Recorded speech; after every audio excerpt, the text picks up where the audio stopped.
ప్రకృతి రమణీయతల నడుమ ప్రశాంత నివాసానికి శాశ్వత చిరునామా hillside villas 3 and 5 BHK duplex and triplex villas premium gated కమ్యూనిటీలో ఆల్ ఫెసిలిటీస్ తో మీకు అందుబాటులో nearby Satavahana university Lakshmipur Karimnagar.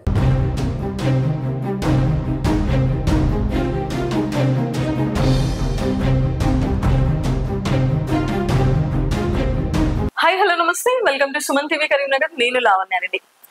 కన్న తల్లి మరణాన్ని భరించలేక యువతి సమాధి వద్దే కూర్చుంది 3 రోజుల నుంచి.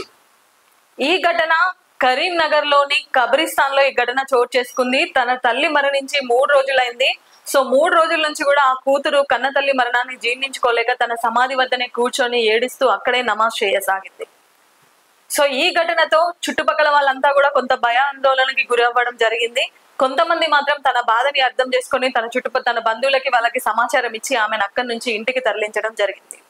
సో ఈ విషయం పట్ల కరీంనగర్ నెటిజన్లు కంటే కూతుర్నే కనాలి అంటూ చాలా హాట్ కామెంట్స్ చేస్తున్నారు.